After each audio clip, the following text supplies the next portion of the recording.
I grew up around Native American people, primarily the Cheyenne and the Crow. I remember coming home one day and we were going to go into one of the kids' teepees with his parents, and the mother said, "Take your shoes off, they'll make you sick."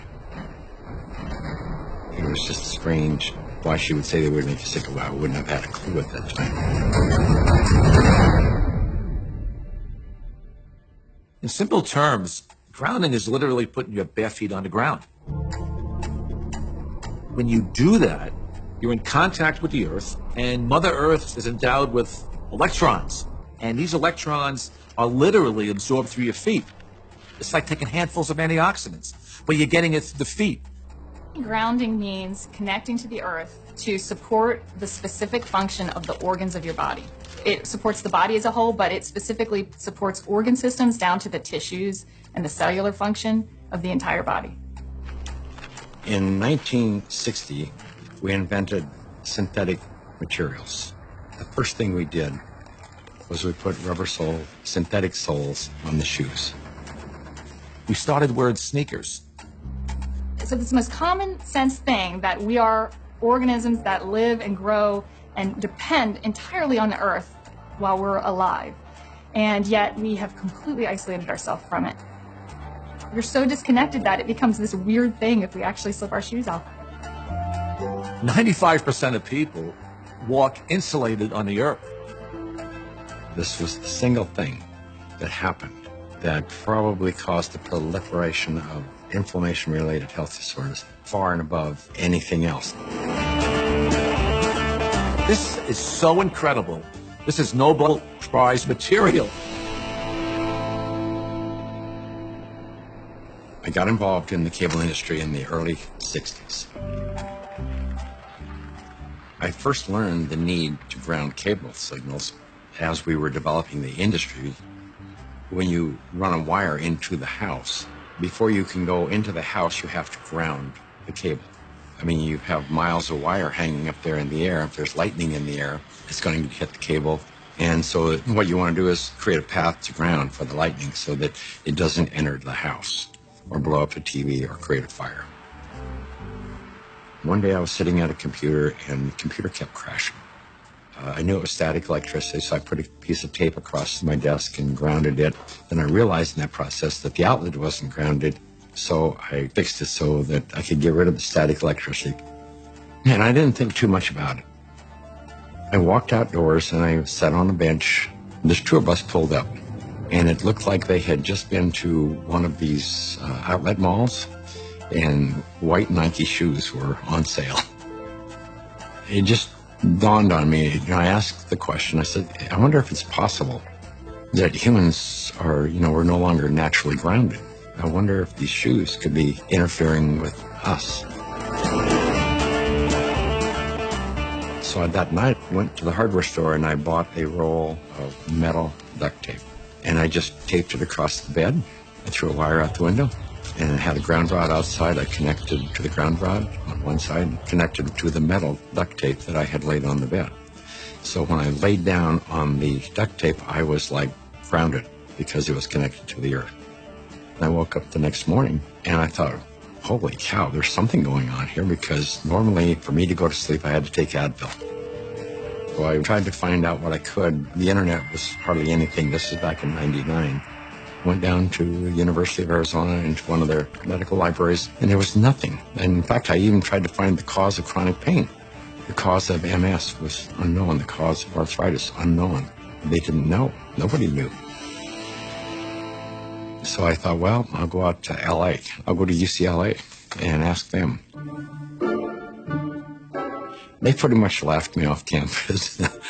They said, you expect us to believe that somebody's going to put a nail in the ground, tie a wire around somebody's toe, and it's going to make them sleep better? I said, get out of here. Go away. You're nuts. So I ended up having to put together my own study, and we grounded 60 people, and the reports that came in were unbelievable. TMJ disappeared, PMS disappeared, inflammation reduced, pain. Everybody slept better. Found an anesthesiologist in San Diego, and he says, I don't think there's anything to what you're doing. There's got to be an anomaly here, but I'll entertain you. He says, I will prove that you're wrong. Now, we did the study. It's the first study that I did that was a legitimate study where we had quantifiable data. Then we decided, well, we're going to do a big study now. And we ended up attracting scientists, physicists. When they saw the study, everybody said, well, this is really pretty interesting. I didn't know anything about grounding. I had never heard of it at all, but I became a new mom, and I had my first child, and she had colic, and she cried and cried and cried. First thing I did, being a physician myself, was take her to the pediatrician, and remember distinctly leaving that pediatrician's office with a knot in my stomach, because the first thing they told me is, it's a baby, let him cry. Literally the only time I noticed that she wasn't in pain, and the only time I could soothe her, was when I was outside and I was barefoot and I had her in my arms, and every time we were outside she relaxed. I noticed if I did use a stroller or if she was in a car, she was still in pain and uncomfortable. This is not placebo effect, like she had no idea if I was wearing shoes or not. She doesn't know that. I'm holding her either way. And I just slowly started realizing this child can only take a nap and feel comfort as if she was on my skin, held skin to skin, and I was barefoot. She'd be dead asleep, and if I stepped in the house and took both my feet off the ground, she would wake back up and the pain response would come back. And I didn't know what it was called, and I didn't at that time feel comfortable thinking about using it in my conventional medical practice, but I just knew that this is what I'm gonna do to help my child.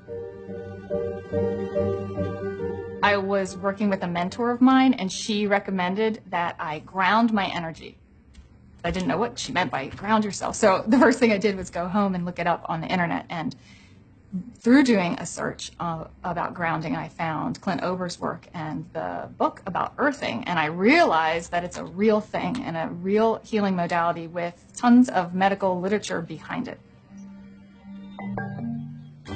I first learned about grounding maybe 12, 13 years ago through one of the trainers for the Tour de France team from the U.S., and he was using it with many of their athletes and with surprising results. And I think that's surprising best summarizes my response to it, because it didn't seem to make sense.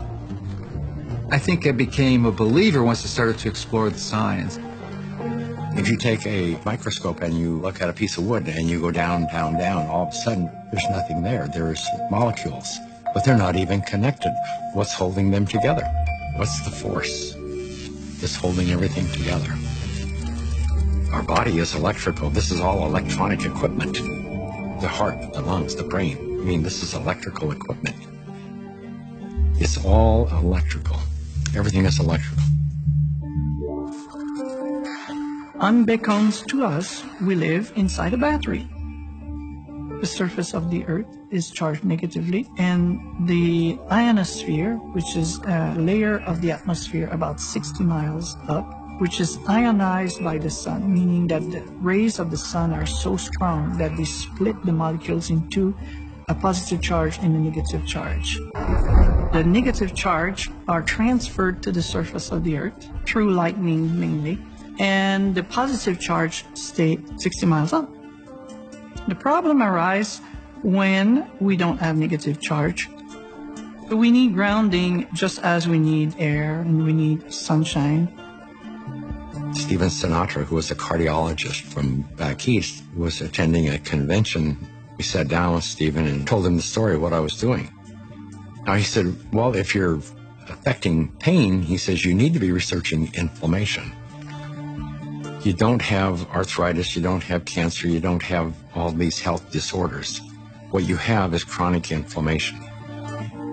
We have so much inflammation in the body, and it comes out in illnesses.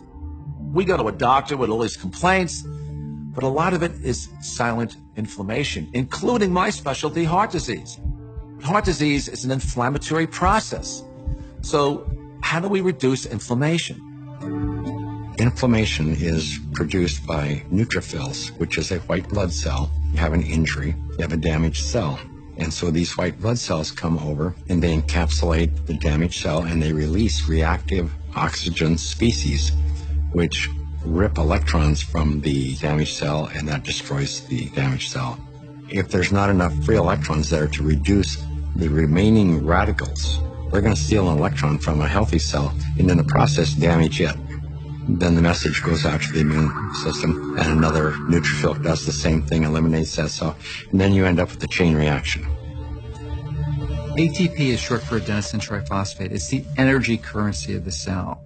So we're bioelectrical beings. That's the currency of our body. That's how it works. That's how we run our biological systems, is by generating this electrical energy that's transferred. And when we connect to the earth through a conductive surface in some way, there's a transfer of electrons that slowly go into our body.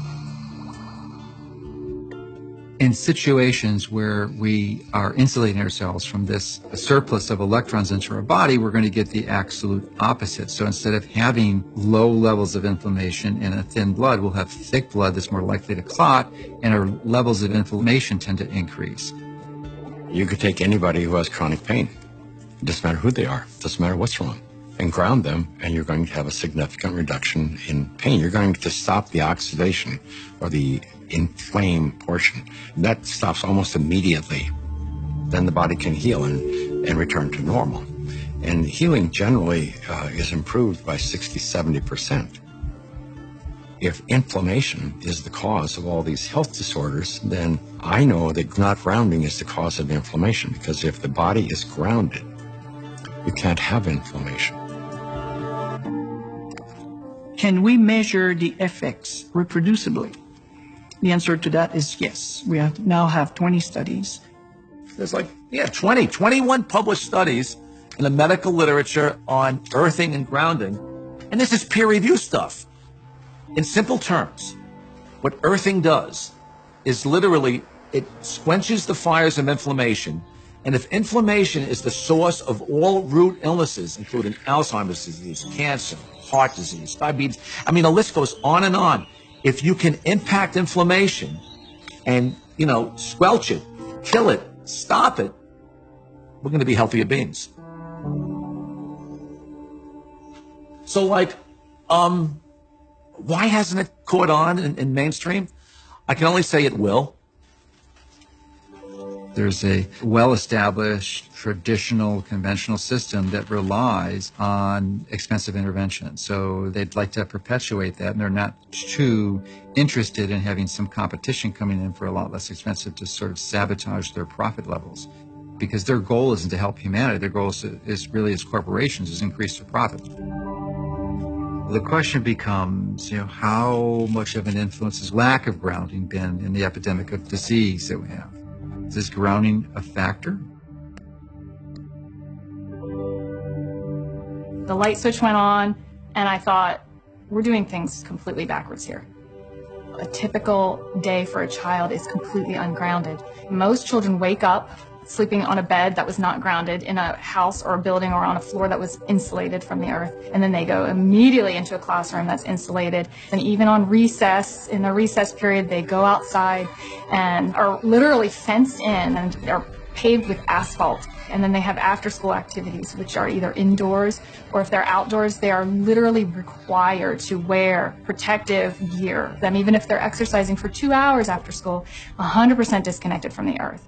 And then they go home and they go inside and they eat dinner and they do homework all hours of the night, and then they pass out in an ungrounded bed. So that's a 24-hour period of time completely ungrounded, and that goes on day after day after day. There's a resistance to integrating novel thoughts, and many times new ideas aren't implemented until the people who hold the counter opinion die. The good thing about grounding is that you don't need a doctor to tell you to do it. You do not need a physician to recommend it to you. You can try this anytime. It is your birthright because you live on the earth. I ground every day. Hey, I want to be connected to the earth as much as I can. I would say about 95% of the day I am grounded, because I believe it's just a no-brainer. Go outdoors, take your shoes off, stand barefoot on the earth, or sit on the earth, put your feet and your hands on the earth, and you will instantly notice the pain and inflammation begin to drain from your body. I got my life back is probably the most common refrain that I hear. Thank you, I got my life back. I got my life